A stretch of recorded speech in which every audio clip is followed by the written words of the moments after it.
As you know, we like to have themes for our speakers sometimes. And I thought, well, maybe we'll have law enforcement. I didn't think we'd had that in a while. So we have the local police chief, who I'll introduce in a moment, and Sheriff Chad Schmidt, and then a representative, Lieutenant Moser. Thank you. From the state police. So for the next 3 meetings that are here, you people better behave yourselves. Okay. Chief Paul Doucette, I will have to confess that I did not know when I invited him that he was good friends with Jim Thibodeau. Because if I had, I might have had second thoughts. Okay. He's a native of Somerset, Mass. He came to Bennington in 1986 to be a student at Southern Vermont College. After graduating, in '88, he was hired by the Bennington Police Department in January of 1989, and September 11th, 2010, he became our chief of police. And I think that's probably enough so you know he'll be nice to him. Be nice. So, Mr. Bird called me. Somebody else started it.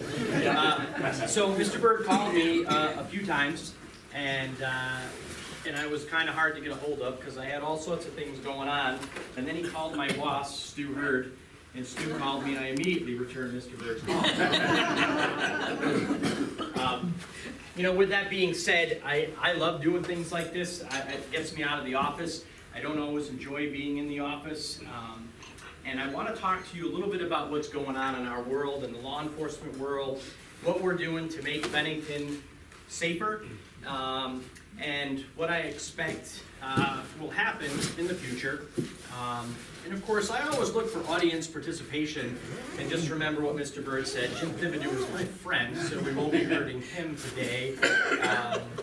So, I brought with me today some things that some of you have never seen, some of you probably don't want to see, but it's reality, it's truth, and I want to let you know that we are very well prepared for some of the things that are being seen around the country and in the world, and we'll tell you that Sheriff Schmidt and I just returned from the New England. The FBI put on a college, one-week college in Portland, Maine, and the sheriff and I went there with an open mind, and a lot of what we talked about at the FBI college was terrorism, active shooters, and how law enforcement is responding to that.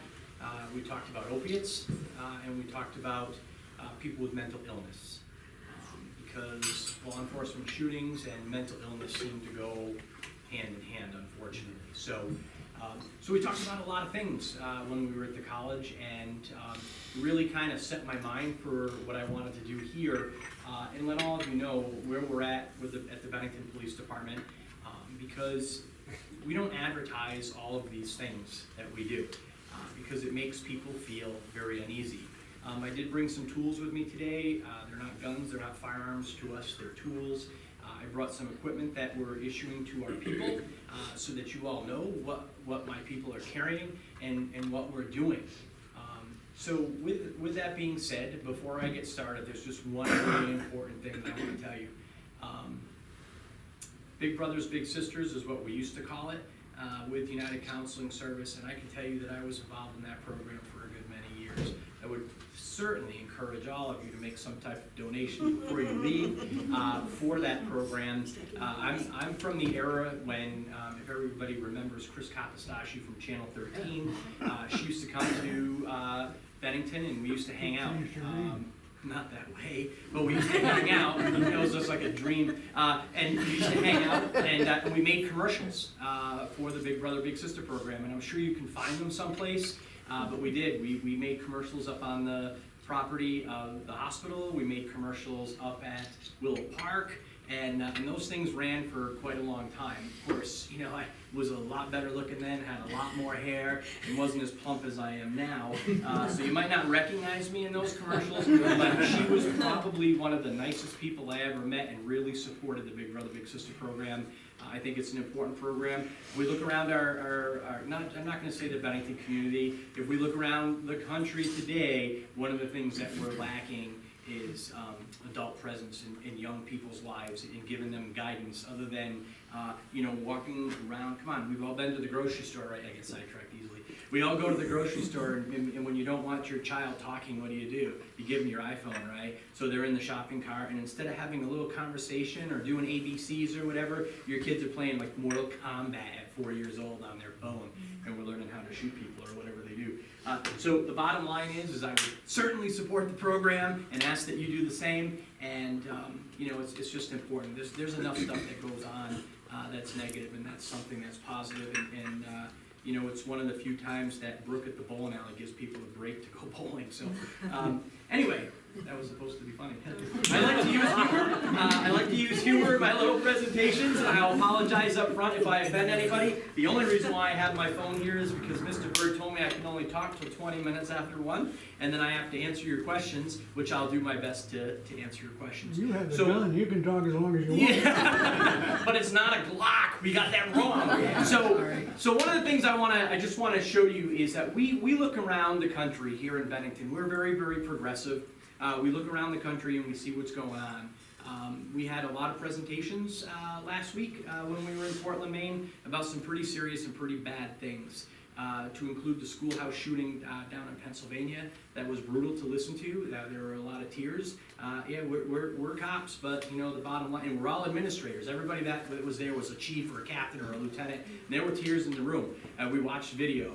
I mean, it was brutal. We watched some other active shooter stuff too. It was absolutely brutal. But so we take a look at what's going on and we try to be prepared, right? So the Bennington Police Department has had one officer-involved shooting, and in the whole entire history of the Bennington Police Department. We're proud of that. Not proud of the shooting. We're proud of the fact that we haven't had to do that very often. Unfortunately, in the last few months, my agency has been involved with the Vermont State Police in 2 different shootings, one in Arlington and one in Pownell. We can't talk about the details on that, but the bottom line is it happens, it's happening, and these people have mental illness. So we're tasking law enforcement now to go out into the field and out into the community and deal with people that have mental illness. When you go to the Vermont Police Academy, you get maybe 8 or 12 hours of training. In 19 weeks, that's what you get for training, because we're dealing with people that have mental illness. When I first started this job, we really didn't deal with people that had mental illness. We would call United Counseling Service and they were great, or we would just take people up to the hospital and we would leave them there. We didn't have to sit with them. We didn't have to put a wrist restraint on them and secure them to a bed so that they didn't leave. The hospital has made great strides in what they're doing with people with mental illness, and so has United Counseling Service. So that's a plus, right? But the bottom line is we have to protect ourselves and we have to protect others.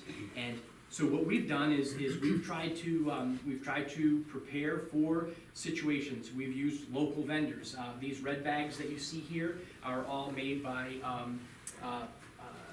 Porter Brace here in Bennington, and every Bennington Police Department marked or unmarked car carries these red bags. Now, of course, this one's empty. I just wanted to show you what it looked like, but this one is not.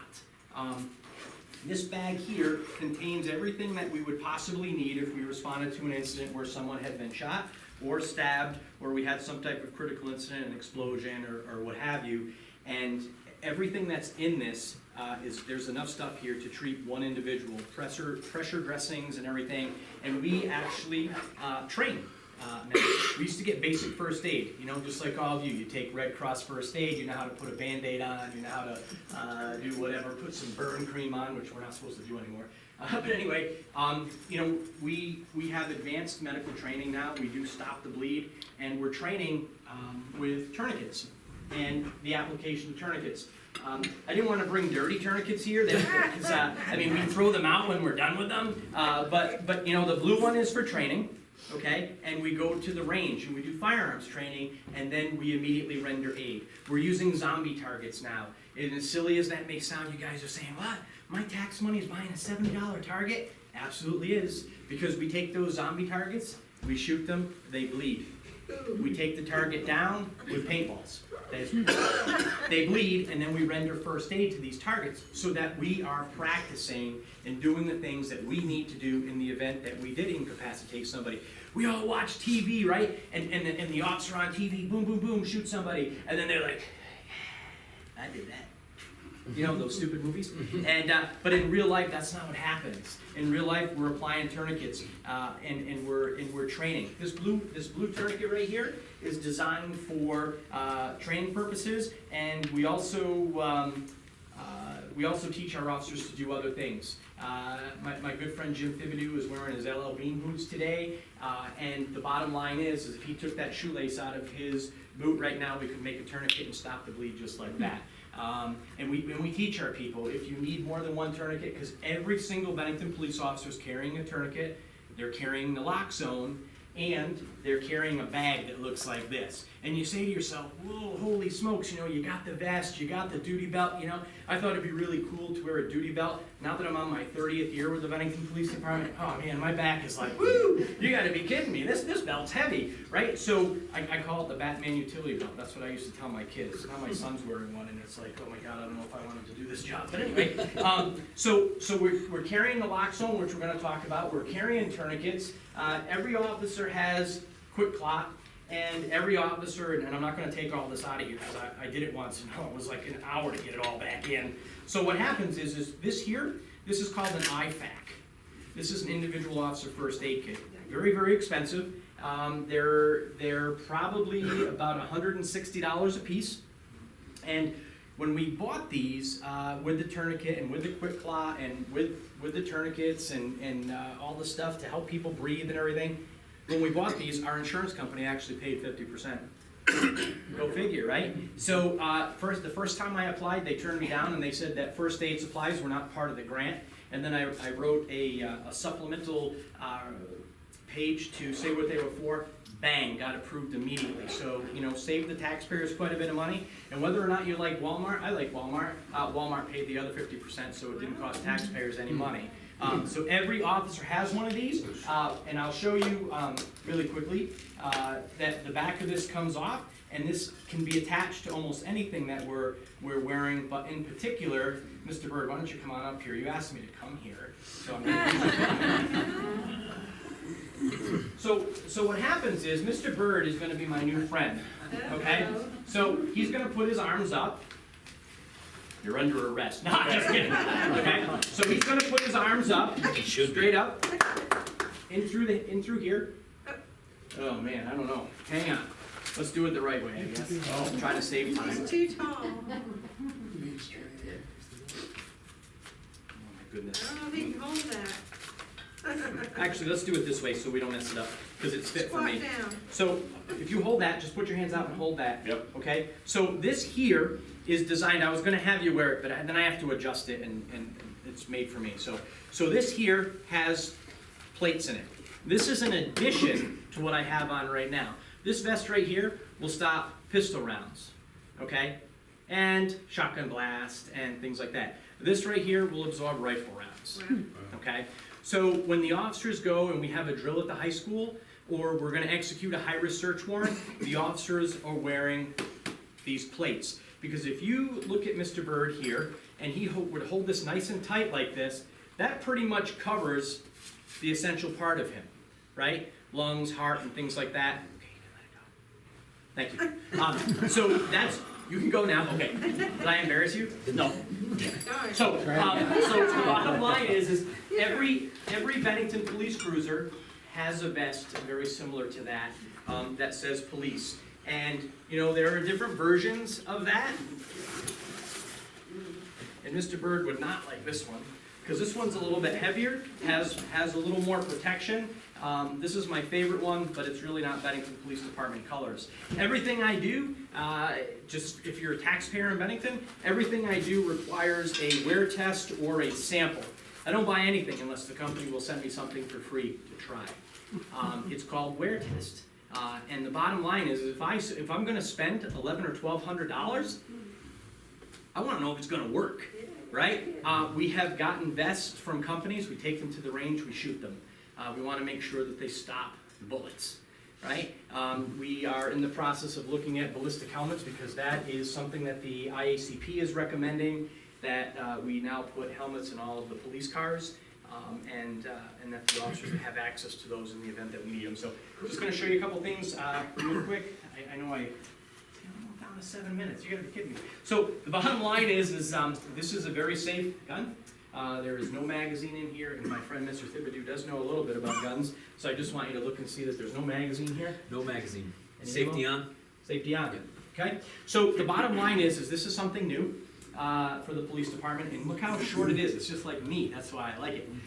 So it's nice and short, and these are the new Ruger AR-556 short barrel law enforcement only rifles that are going to be dressed up. And what I mean by that is, you know, we're in a world today where we're up against, like in the Arlington incident, that guy had an AK-47 and he came out shooting, shot up a state police car.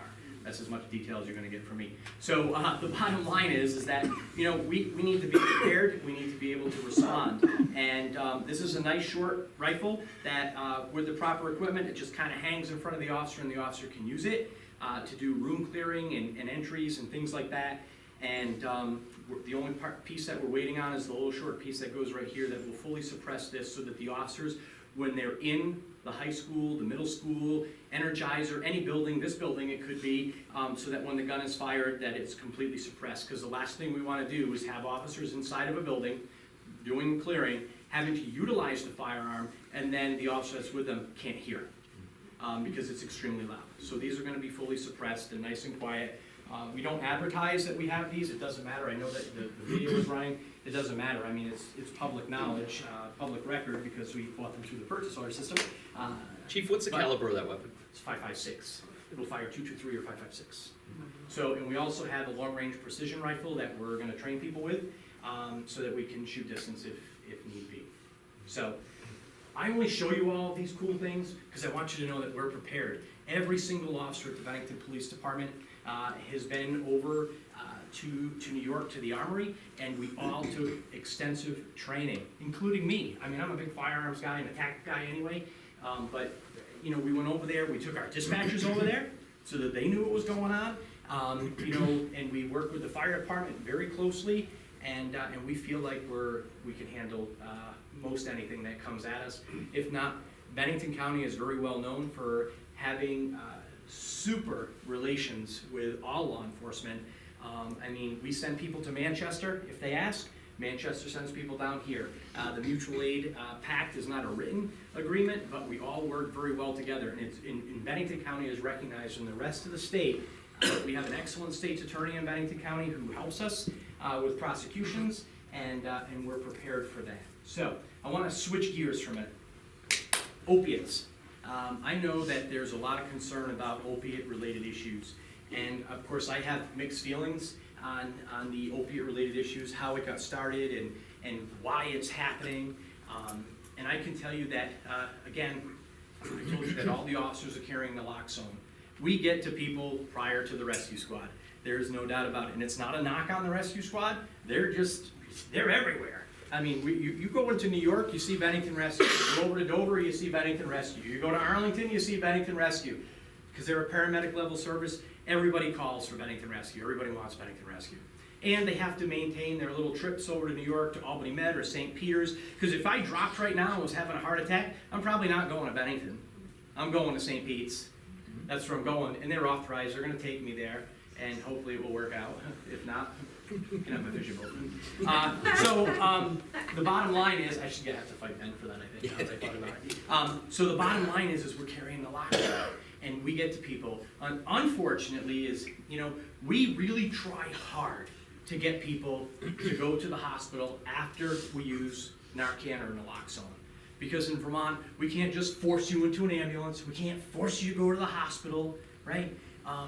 Most of the time we talk to people. It might take 20 minutes to convince somebody, because if you overdose on heroin or a prescription medication and we have to use the naloxone, just because we bring you back and you know you vomit or whatever you do, you get sick. Once that naloxone wears off, depending on how much of that opiate you have in your system, you can go right back into an overdose. Wow. And that's what we try to explain to people. You gotta go to the hospital, right?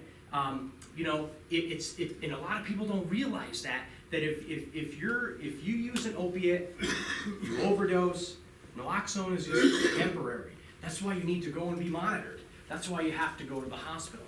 And, you know, back in the day, we used to be able to take people and just say, hey, you're going to the hospital. And we put them in the police car, we put them in the ambulance. Whoa, we don't do that anymore. We get sued for that. So, not in Bennington, but in other parts of the state, departments have been sued, and we're just not gonna do it. So we try to convince people that that's what they need to do. It was a huge step for the Bennington Police Department to start carrying naloxone. Do the taxpayers pay for that? In a roundabout way, you do. All of our naloxone comes from the state of Vermont.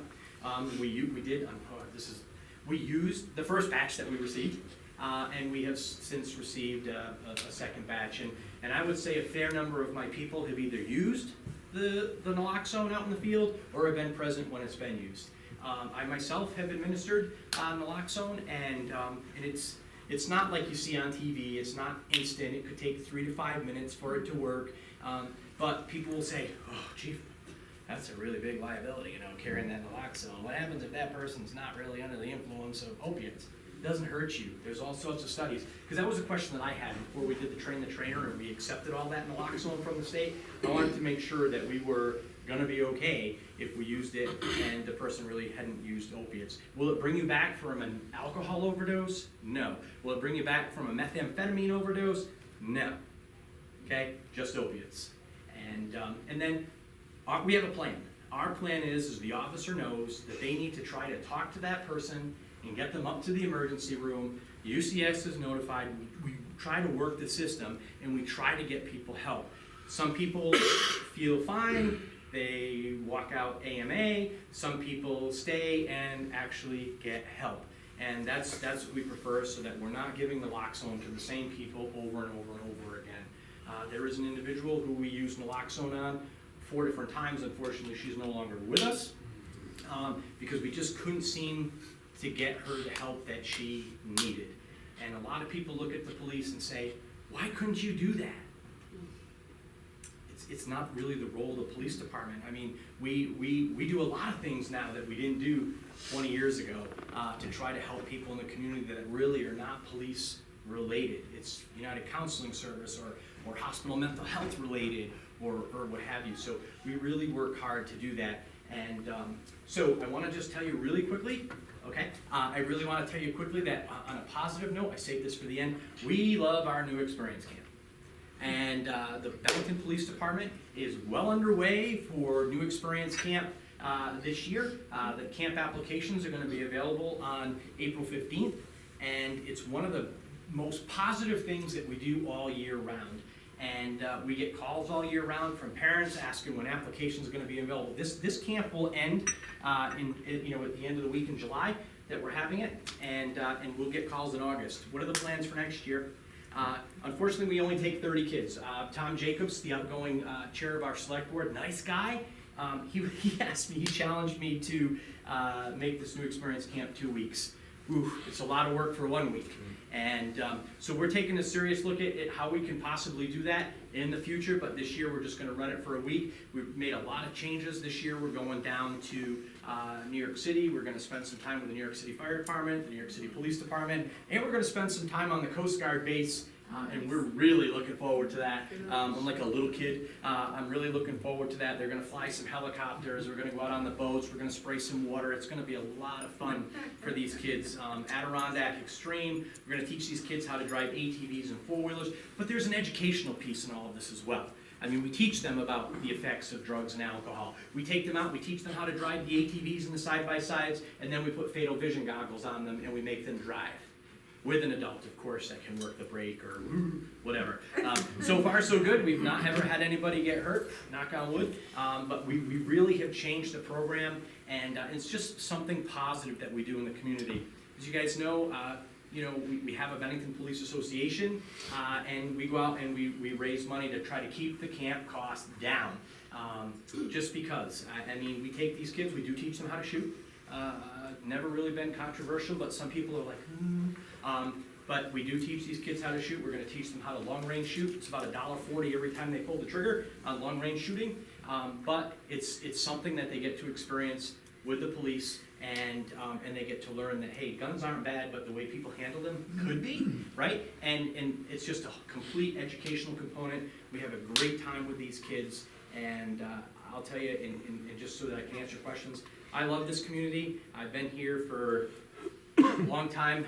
Mr. Bird got a little wrong because I was probably talking to Jim and not listening. So I started my position with the Bennington Police Department. I got hired in '89. I went to the academy in 1990, and I've been here a very long time. And you know, between I hate to say this, I'm like one of the older guys there now. Chris Lozon and Larry Cole are a little bit older than me, a lot older than me. And you know, I love this community. I do. I do live in Shasbury, but I love Bennington. I started at SVC. It saddens me to know that SVC is closing. And you know, SVC was a feeder for the Bennington Police Department. We took their CJ students. I think I have 8 or 9 employees right now that graduated from SVC. And so that's sad, but I will tell you that this community has done a lot for me. It's done a lot for my family. I will continue to give to this community. I will be 51 in a couple of weeks. I can retire at age 55. We'll see how things go. You know, people are always calling and saying, hey, you'd be really good at this. I don't know. I love my job. I love what I do. I love the people that I work with, and I have a great staff right now. For the first time in over 15 years, the Bennington Police Department is up to full staff. We always have people jump on board, and then they want to go be a super trooper, or they want to go join the DEA or whatever. They want a job where they can do less work. And that's not a dig. That's not a dig at the Vermont State Police. We handle over 10,000 calls a year for service. The Shasbury Barracks, maybe they handle 4,000 or 5,000. They do about half of what we do. Tom Mosier's a super guy. You guys are going to love him either next week or the week after. And then at the end, Chad tells me they saved the best for last, but it just... Chad and I are really good friends. We're tight, and you know, he'll give you a different perspective about what he does. But the bottom line is that you know, if you guys have any questions, I'd love to answer them for you now. But again, I appreciate what you guys all do in the community. I watched Jim Thibodeau. Yes, he's my friend, but I watched him with these Interact kids through the whole time that my kids were in high school. And he's very, very well respected in the community and the school, as is this group here. So thank you for what you do. I'm always a little bit confused about, It was a 10, you said. you know, there's the police department, you got the state troopers, you got the sheriffs, and then the state police, and it's like, who does what, why so many, who do you call? You know, I live in Shasbury too, and it's like, you know, do I call the trooper, do I call the, who am I calling? So it all goes by where you live, actually. So in Bennington, you would call the Bennington Police Department. Right? If you live in Shasbury, you're going to call the Vermont State Police. If the deputies are working their time in Shasbury, because they do have a contract with the town of Shasbury, they would defer you to the deputy that's working. Otherwise, you're going to have to deal with a trooper. Well, what's the difference between a trooper and the sheriff's department? I don't know. So here's the deal. What's a trooper? No, seriously. So what happens is that most of the people in the Bennington Police Department, Yeah. all of the people in the Bennington Police Department are what we call level 3 full-time certified law enforcement. State police are the same. This is going to be a good question when the sheriff gets here. And then the sheriff's department only has a certain number of full-time people. The rest of his people are part-time, and they're only level 2 certified. And there's only certain things that you can do as a Like level 2 stop certified. me in And write you a ticket. Right. They can definitely write tickets. Yeah, give me warning. Yeah, everybody can write tickets. But we all go to the same police academy. Bet you didn't know that. A lot of people don't realize that. So if you're a game warden like Travis Buttle, if you're a lieutenant like Tom Mosier, who you're going to meet, Chad Schmidt, myself, we all went to the same police academy all at the same time. Okay? Every law enforcement person, I was going to say officer, but every law enforcement person in the state of Vermont goes to the same police academy. We're all there for 19 weeks. The troopers go for 3 weeks prior. That's where they learn that they are the biggest and best in Vermont. And the sheriffs and the municipal officers and the game wardens all go and report on the same day. So the troopers are there for 22 weeks, and everyone else is there for 19 weeks. Doesn't matter if you're the DMV guy driving the big Chevy truck, stopping the 18-wheelers that are coming through Bennington, or you're a municipal officer. Everybody goes to the same police academy. We have the same curriculum. We all learn the same thing. So is it better to call the local number than 911? Hey, I'm going to tell you, that's a great question. So here's the deal. I tell people, seriously, if you live in Bennington, or you live in Shasbury, 442-5421, Vermont State Police. Bennington on, Police now write Department, that down. 442-1030. Because here's the thing, I have 2 dispatchers on all the time, during the day and in the evening, okay? And at night, there's 1 dispatcher on because it's a little bit quieter and we don't need 2. So if you call, you're gonna get someone that lives local, that knows the area, that knows what's going on. And this is not a dig at the way the state does dispatching. What it is, it's a sincere message to you that tells you when you call 911, your call may be answered somewhere up by Burlington. Okay? Your call might be answered over on the west side of the state.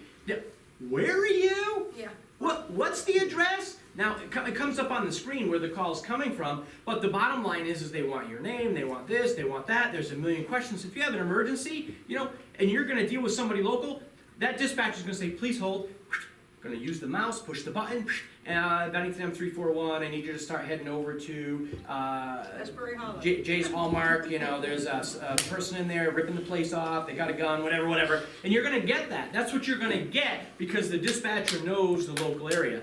Because you call 911, you're gonna tell the 911 operator what's going on, and then the 911 operator is gonna transfer you to the Bennington Police Department. They're gonna say, yes, this is operator 611, and we have a robbery going on at Jay's Hallmark. We'd like you to speak to Mr. Swinenberg. We have him on the phone. Oh. So then Mr. Swinenberg tells his story all over again. I love 911 to go in the schools and say, hey kids, 911, make a fire truck come, woo! But you know what's real? If you call the local number, you're gonna get a local person answering the phone. And again, it's not a dig, it's just reality. If the girls at the ER in the hospital, when things are going crazy in the ER, they don't dial 911, 442-1030. Oh, yes. Well, first of all, just wanted to thank you for being here. Oh, well, thanks. Another hidden area of your responsibilities is being positively in the school system. But like all employers, school systems have personnel problems that are related to either mental illness or disruptive behaviors. And I just wanted to say that you were always there. Your department members were always there. And you personally actually gave a lot of time in one very serious personnel issue where you actually came and spent time with parents at night yourself. Absolutely, to I answer always will. questions, to try to give confidence, and I always appreciated working with the department and all your officers. Well, thank you.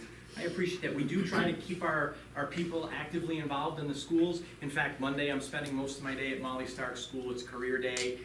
For those of you that don't know Ben, Ben is, I would say, a little me, but he's not. He's actually about 2 inches taller than me at this point. He's only 19 years old. He works for Chad Schmidt. He is a deputy. He's really good at what he does. I'd like to say that he learned it all from me, but there is YouTube. And the bottom line is that Ben and I are going to spend our day at Molly Stark School, career day, and talk to the kids at Molly Stark School. There's about 400 kids that we're going to talk to, and we're going to talk about what it's like for Ben now at the age of 19. He'll be 20 next month. We'll be graduating from SVC only with an associate's degree, but he wants something from SVC because that's where Dad went. So I got to give him that. And so we're going to go talk to these kids and talk about police work that Ben has learned versus where I'm at almost 30 years down the road. So, we're super psyched about that. Yes, sir. Well, I happened to see your department in action a few weeks ago in Walt's Taxi. It was in your driveway. And what a remarkable job they did. Thank you. With this woman. Got her out of the car, started giving her all the respiratory, called the rescue squad and everything. Unfortunately, she made it through that day, but not the next few days. That's correct. But I did see him right firsthand in action, being 30, 40 feet away type of thing. Well, thank It you. was remarkable. Hey, not a question, but more of a statement. There's, they talk about community policing. And, I've been here, and some of you might say, why the hell did they let him in 1986? But I've been here since 1986, a couple years earlier than you, Paul. So I've seen, going back, Chief Barton, Chief Wooden, Chief Gauthier. Did I miss anybody? That's it. And Chief Doucette. Wow. I don't think that I've seen, and I'm trying to recollect, but I don't know that any of those, his predecessors, are out in the community as much as our chief is right now. Between the schools, like you just mentioned, out there, hands-on law enforcement. I see Paul out there all the time, right on the roads. I don't believe anybody, any other chief has done that to my knowledge. So we have someone who has hands-on law enforcement. For better or for the worse, the face of law enforcement in Bennington right here. Well, thank you, but I'll tell you, one of the things I said when I took this job was, I told Stu Hurd, and I really do like Stu, he's been a great supervisor. I'm very much opposed to the mayor, I'm not supposed to say that, but I can tell you, I'm glad that that got voted down for like the third or fourth time. Stu is an amazing individual, and I told him when I took this position, I'm not sitting behind the desk like my predecessors. So thank you for saying that. I do get out. Today's my day. I like to get out on Friday afternoons, and I do traffic enforcement with the officers and just get out there. I do enjoy arresting people. And no, seriously, I'm gonna tell you why. Because it keeps me in the loop, right? So if I'm not up to date with all the current laws, if I don't know how to work the APHIS machine downstairs, if I don't know how to process people that have been arrested, what good am I when somebody comes and asks me a question? So I try, my goal is to try to arrest between 5 and 10 people a year. I probably write between 300 and 400 traffic tickets a year. And, I like to be out. I really do. And I went to traffic court this morning. And, no one beats, well, I shouldn't say no one because I'll jinx myself. But, I don't go to traffic court like, I go to traffic court to try to find out why people contest the tickets. Most people contest tickets because they hope the officer doesn't show up or they don't want the points. And so, you try to work with people because what do we see right now in Vermont, right? You talked about 1986. I started in 1990. If you went through a stop sign in 1990, it was a $33 fine. Do you know what it is now? Like 300. $220. Oh my gosh. Who did that? Seriously, who did that? And it's like, so I made a complaint back in December to Judge Kalfas, and we're actually going to have some hearings pretty soon because I think $220 is absolutely ridiculous. Because what are you learning? I hate the state of Vermont. I hate the Bennington police. I hate the state police because they wrote me this ticket because I zoomed through a stop sign. Well, who really should you hate? Look in the mirror. I didn't go through the stop sign, but 220 is ridiculous. And I think that this isn't California where we're in the red. I mean, we are in the red in Vermont, but a little bit. But in California, they raise the fines of speeding tickets. People are getting speeding tickets in California for $300, $400, $500. I don't know about you folks, but I can't afford $300, $400, $500. I have 2 kids in college. And it just doesn't work out. And a wife that she's like Janet Thibodeau. Spend. Talbot's is having a sale. You do know they're recording that, right? Yeah. Is there any time in a 24-hour period that a Bennington 911 call goes into your office? We do not. We used to. We do not. 911 calls do not come into the Bennington Police Department. They go elsewhere and then are forwarded to the Bennington Police Department. We do not receive 911 calls. They get forwarded to us. Yep. Sir. A political question, do you think Vermont gun laws are strong enough? Ooh. What are you doing, Doug? I kind of feel like I need to tell you how I really feel. I'm going to tell you the camera's rolling, but I'm going to tell you this. I'm not elected. Chad Schmidt is elected. He may not answer that question for you. I will tell you that Vermont is really lacking in their gun laws. Thank you. I'm opposed to limiting magazine capacity, but I'm not opposed to having people have to have a hunter safety course or some type of safe handling of firearms course, get a certificate, and must present that certificate to buy a firearm. I'm also not opposed to the 24-hour wait that they have proposed this year. I think that not every firearms purchase is impulse. I mean, you look at a Browning .308 caliber rifle because you want it for hunting or whatever. That's not an impulse because those are $900 to $1,000. That's not an impulse. An impulse is when you buy a little Ruger 380 for $199 on sale. That's an impulse purchase. It's just like going, how many people like woodworking, right? You go down to Home Depot right now, they're having their spring Black Friday sale, right? And the bottom line is you can buy a bunch of power tools for really cheap. I made a couple of impulse purchases yesterday morning before work, and then I had to answer for it when I got home. But because the receipt got emailed. What the heck? Never. I thought I hit no on that. But anyway, I do feel like Vermont is way behind the times. Every state around us requires some type of safety. If you're willing to take a safety course, then I'm not opposed. And of course, you have to fill out the 4473 and do the NICS background check. But I think that we're a little bit behind the times. I've had this conversation with Dick Sears. I've had this conversation with the town manager. I just really think that there needs to be some safety component. Look, we can't hunt here in Vermont unless we have hunter safety. You can't even bow hunt without bow hunter safety. If you want to own a firearm, you should take firearm safety. That's my opinion. On the record opinion. So Bennington's had kind of a challenge about how to deal with race. Mhm. And I wondered if you had some things to share with us about your thoughts about how we might work together in the future to make this a better place for Yeah, everybody. absolutely. I mean, we're in litigation right now, so I have to be careful on that, but I will tell you that my agency, every single one of my people takes bias training every year. Some of us have been to Burlington, where we've spent the night and had bias training. I'll tell you a quick funny story in a minute.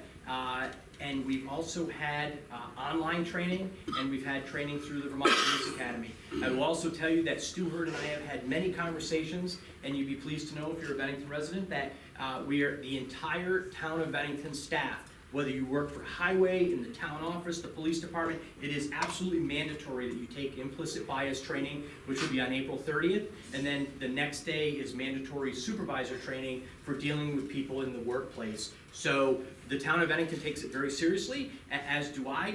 And I think that at times, I think if everyone was honest and thoughtful and sincere, we wouldn't have the issues that we currently have. Bennington is not the only place. I mean, there are multiple communities around Vermont that are struggling, and there are multiple communities throughout this country that are struggling. It really takes away from Bennington when there's probably less than a handful of people that feel the way certain people feel, but that seems to be what the Bennington Banner wants to write about, and that's disturbing to me. We need to work together to fix this. I know you're gonna cut me off.